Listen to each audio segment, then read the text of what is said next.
Hello friends, good morning. সকাল সকাল এক কাপ হট অ্যাফ্রেশ সাথে চিয়া সিড দিয়ে আমার দিনটা শুরু করলাম আর আজকের ব্লগটাও শুরু করলাম। আশা করছি তোমরা সবাই ভালো আছো, আমিও খুব ভালো আছি। তোমাদের সকলকে জানাই শুভ শারদীয়ার অনেক অনেক প্রীতি ও শুভেচ্ছা। তো এটা হচ্ছে চতুর্থী দিনকের ব্লগ, পঞ্চমীর আগের দিন। কিন্তু এখন তো পুজো চলছে, তোমরা বুঝতেই পারছো, আর ইচ্ছে করে কয়েকটা দিন আমি ভিডিও পোস্ট করিনি। এখনও হয়তো তোমরা ব্যস্ত থাকবে, কিন্তু ফোনে যেহেতু অনেক ভিডিও জমে যাচ্ছে তাই পোস্ট করছি। আমার মনে হয় পুজোর মধ্যে হয়তো তোমরা পুজো নিয়ে ব্যস্ত থাকবে, ব্লগ দেখার সময়কেও পাবে না, সে কারণেই কিন্তু ব্লগগুলো পোস্ট করিনি। যাই হোক, তো সকাল সকাল দেখতে পেলে যে আমার এনার্জি ড্রিঙ্ক খেয়ে আমি রান্নাঘরে আলু টালু কেটে নিয়েছি। আর তারপর সকালবেলা মুসুরি আলু সেদ্ধ করেছিলাম। আজকে বাবা বাড়িতেই থাকবে, তো বাবা সবার প্রথমে খেলো বলে বাবাকে মুসুরি সেদ্ধটা দিয়ে এলাম। আর তারপর দেখো সমস্ত সবজিগুলো আমি কেটে নিয়েছি সকাল সকাল। আর আমার এই সকালবেলা সবজি কাটার একটা অভ্যেস হয়ে গেছে, তো সবজিটা কেটে রাখলে রান্না করতে বেশ সুবিধা হয়। তো দেখো সমস্ত সবজি কাটা রইলো, পরে রান্না হবে। এখন একটা কাজ বাকি ছিল, বাড়ির কাজ তো শেষই হচ্ছে না। তোমরা দেখেছো অনেক দিন আগে থেকে ঘর পরিষ্কার করতে শুরু করেছিলাম, কিন্তু এই যে দরজাগুলো কিন্তু আমি মোছা হয়নি, মুছিও নি। কারণ কি, এগুলো সিঁদুর দেওয়া হবে, তো তার আগেই আর কি মুছছিলাম, তাছাড়া আবারও নোংরা পড়ে যেত। তো এখন এই যে দরজাগুলো মুছছিলাম আর বাবার সাথে আর কি গল্প করছিলাম। এখন বাবার রুমের দরজাটাই মুছছি, তাই বাবা একটা কিছু নেবে বললো বোধহয়, আমার ঠিক মনে পড়ছে না, বেশ কয়েকদিন আগের ব্লগ। তো বাবাকে দিয়ে এলাম আর তারপর আর কি সবই মুছে নিয়েছিলাম। তো এইভাবে আর কি দিনটা শুরু হলো। আর মানে বাড়ির কাজকর্ম একটু একটু করে শেয়ার করি তোমাদের সাথে, হয়তো সমস্তটা শেয়ার করতে পারি না, একা হাতে কাজ করে ভিডিও করতে একটু প্রবলেমই হয়। যাই হোক, তো প্রথমে এই যে বাইরের দরজাটা মুছে নিয়ে এটারই ভেতর ঘরে আর একটা দরজা ছিল, তো প্রত্যেকটা দরজাই কিন্তু সুন্দর করে মুছে নিয়েছি, কিন্তু প্রতিটার ভিডিও করিনি। যাই হোক, মানে পুজোর মধ্যে তোমরা হয়তো অনেকে অনেক আনন্দ করছো, আর আমার পুজোর ব্লগ তোমরা আস্তে আস্তে দেখতে পারবে। এখন সমস্ত কিছু স্টক করা আছে, পোস্ট করব নিশ্চয়ই সমস্ত কিছু, এগুলো পুজোর আগের ব্লগ। তো দেখো এই যে সমস্ত ঘরের কাজকর্ম শেষ, স্নান টান করে পুজো করাও কমপ্লিট করে নিয়েছি। এরপর তো যাব রান্নাঘরে, আর আমার আর আকাশের সকালের খাওয়া দাওয়া বাকি আছে, বাবা তো আগেই খেয়ে নিয়েছে বললাম। তো একদিকে ভাতটা বসিয়ে কিন্তু খাওয়া দাওয়া করে নেব। তো দেখো অনেকটা রান্না কিন্তু এগিয়ে নিয়েছি, আমার কিন্তু আর কোনো ব্লগ করা হয়নি। এখানে সমস্ত সবজি টবজি যেগুলো কেটে রেখেছিলাম একটা মিক্স ভেজ টাইপের বানালাম। আর কিন্তু আমার শাক ভাজা, কাঁকরোল ভাজা আর একটু চাটনি করেছিলাম, সেগুলো আগেই হয়ে গেছে, আমি রান্নাবান্নাগুলো শেয়ার করতেই ভুলে গেছি। যাই হোক, তো এখন এই যে টমেটো দিয়ে পেঁয়াজ দিয়ে একটু মুসুর ডাল করছিলাম। আর রান্নাবান্না আমি যা যা করি, রান্না করতেও ভালোবাসি আর সেগুলো দেখাতেও খুব ভালোবাসি। এতে অনেকের অনেকের অনেক রকম মন্তব্য আমি শুনতে পাই। অনেকে হয়তো বলে যে আমি নাকি হাঁড়ির খবর দিই। যাই হোক, দিই তো দিই, আমি ওসব কেয়ার করি না। যাই হোক, দেখো এই যে রান্নাবান্না সমস্ত কিছু কমপ্লিট হয়ে গেছে। আর আজকে মেশিনে অনেক জামা কাপড় কাচতে দিয়েছিলাম, সেগুলো অটোমেটিক কাচা হয়ে গেছে, এখন এলাম আর কি মেলতে। তো রান্নাবান্না কমপ্লিট করে গ্যাস ট্যাস মুছে রান্নাঘর পরিষ্কার করে এগুলো মেলতে গিয়ে একটু হাঁপিয়েই গেছি। আর জামা কাপড়গুলো মেললাম আর দেখছি প্রচণ্ড মেঘ এসেছে, তাই মনটা খারাপ লাগছে। তো এখন আমি আর তুলবো না, একেবারে বৃষ্টি আসুক তারপরেই তুলবো, কারণ এক্ষুনি মেললাম। তো এখন এসেছি আমাদের একেবারে ওপর ছাদে, এখানে আকাশ আজকে একটা কাজ করছিল, তো আর কি ওর সাথে দেখতে এলাম যে ও কী করছে না করছে। আর আরও একটা ছাদে আসার কারণ হচ্ছে ছোটদি জিজু সবার কিন্তু আমাদের গ্রামে একটা ভোজের নেমন্তন্ন আছে, তো ওরা আসছে খেতে। আর আমি বললাম যে তোরা যখন যাবি ভোজ খেতে তখন নীলাভকে আমার কাছে দিয়ে যাবি। তো সেজন্য আমি রাস্তা দিকে দেখছিলাম যে ওরা আসছে কি না, যদিও বলেছে যে আমাদের বাড়ি ঢোকার আগে আর কি ফোন করে দেবে। তো বেশ কিছুক্ষণ ছাদে ছিলাম, তারপর ছোটদির ফোন পেয়ে তো আমি নিচে গেলাম তাড়াহুড়ো করে, দেখি যদি নীলাভ আমার কাছে আসে। দেখো সবাই মিলে কিন্তু এসেছে ওরা।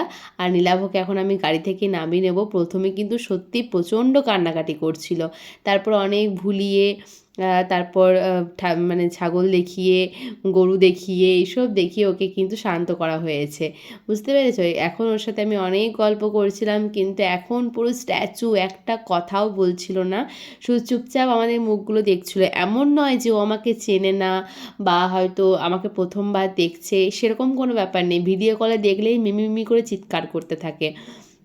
কিন্তু কি বলো, তোর মায়ের কাছ থেকে নিয়ে চলে এসেছি তো, আর আমাদের বাড়িতে কোনোদিনও আসেনি, আজ প্রথমবার এলো, তাই আর কি ওই একটু চুপচাপ হয়ে গেছে। এরপর দেখো ও কত গল্প করছিল।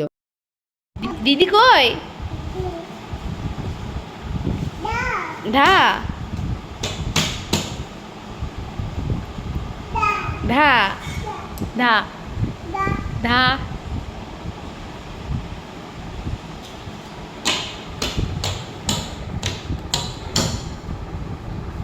কই বলটা, কই বলটা?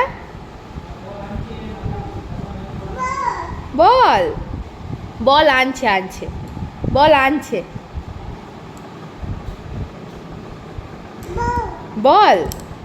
ও এখন বল নেবে, আর বলটা ছিল এক্ষুনি বাড়িতে, বলটা নিয়ে আসছে। দাঁড়াও, দাদা দাদা বল আনছে, দাদা দাদা বল আনছে, দাদা। একবার মিমি বলে দাও নীলাভ, মিমি এইদিকে বলো একবার, মিমি বলো। কই মিমি কই? নাই নাই, এ মিমি আছে, মিমি কই নীলাভ? জল, জল খাবে? জল দাঁড়াও, জল দি জল দি জল দি জল দি, দাঁড়াও। খাও না না, তুমি খাবে না? জল দেখাচ্ছ, জল খাও। জল, তুমি জল নেবে? এ না দেখি, ধরতে পাবে? ওরে বাবা রে, বোতলটা পুরোটা ধরে নিল বাপু। খাবে? না না না না, ও খাবে না, ও বোতল, ও বোতলগুলো নেবে না। বল, এগুলো বল নয়, এগুলো বোতল।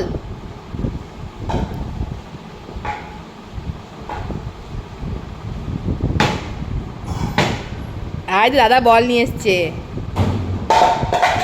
ইয়া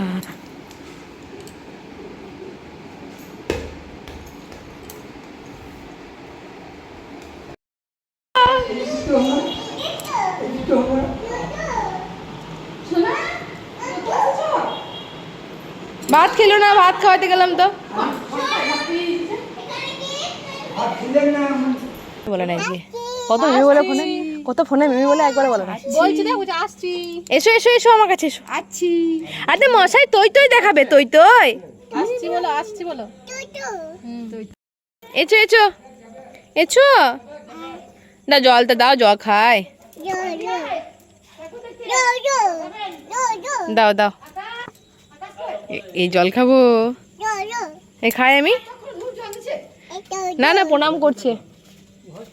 এখন বিকাল 5:30 বাজে, বাইরে কিন্তু প্রায় অনেকটা সন্ধে সন্ধে হয়েও গেছে, আর ক্যামেরায় কিন্তু সেটা বোঝা যাচ্ছে না। তো আমি আর আকাশ বাইক নিয়ে বেরিয়ে পড়েছি একটু বাজারের দিকে। আর প্রথমে একটু বাজারে টুকটাক দুটো জিনিস কেনাকাটা আছে, আর তারপর যাব আকাশের মামার বাড়ি। ওর মামি চোখ অপারেশন করিয়েছে, তো দেখতে যাব। তো সেজন্য দেখো প্রথমে এখানে এসে আর কি আকাশ ফল দেখছিল। আর আরেকটা কথা বলি, দেখলে দিদি আরে গাড়িতে উঠে আবার চলে যাচ্ছিল বাড়ি, তো তারপর কিন্তু 1 ঘন্টা মতো রেস্ট করেছিলাম, তারপরে কিন্তু আমরা রেডি হয়ে বেরিয়েছিলাম। তো যাই হোক, অনেকক্ষণ নীলাভ আমাদের কাছে ছিল, আজকে বেশ ভালো লাগছিল। আর জানো তো, আজকে বাজার আসার সময় কিন্তু ছোটদির বাড়ি ঢোকার আমাদের প্ল্যান ছিল, কিন্তু যেহেতু ছোটদির আমাদের বাড়িতে চলে গেল, তাই আজকে আর গেলাম না, পরে একদিন যাওয়া যাবে। যাই হোক, ওখানে ফল টল কেনার পর এখন এই যে বাজারে চলে এসেছি। আর এখানে কিন্তু একজন দারুণ ফুচকা বানায়, নিরামিষ ফুচকা হলেও খুব সুন্দর ফুচকা বানায়। তো ফুচকা খাবার জন্য দেখতে পাচ্ছ কতটা ভিড়, আমি তো অনেকক্ষণ দাঁড়িয়েছিলাম। তারপর আকাশ বলল যে চলো, এখানে দাঁড়িয়ে থেকে কাজ নেই, যে জিনিসটা কেনার আছে ওপরে গিয়ে আর কি কিনে নেওয়া হোক, তারপর আর কি ফুচকাটা এসে না হয় খাবে। তো পিসির শাড়ি আগেই কেনা হয়েছিল, কিন্তু সায়া ব্লাউজটা কেনা হয়নি। তাই আর কি দেখো ম্যাচিং সেন্টারে কতটা ভিড়, আমি আকাশকে এটাই বলছিলাম, ভাগ্যিস আগে আগে বাজার করে নিয়েছি, না কী ঝামেলা বলো তো, কত ভিড়, এটাই বলছিলাম। তো যেহেতু আজকে আর কি চতুর্থী, তো খুব একটা মানে ভিড় ছিল না, কিন্তু মোটামুটি দোকানগুলোতে ভালোই ভিড় ছিল। দেখো বাইরে ফুচকার দোকানে এখনও ভিড় লেগে আছে। যাই হোক, তারপর আমরা কেনাকাটি শেষ করে ফুচকা খেয়ে আকাশের মামার বাড়ি হয়ে বাড়ি গিয়েছিলাম। আর ব্লগ করা হয়নি, আজকের মতো টাটা।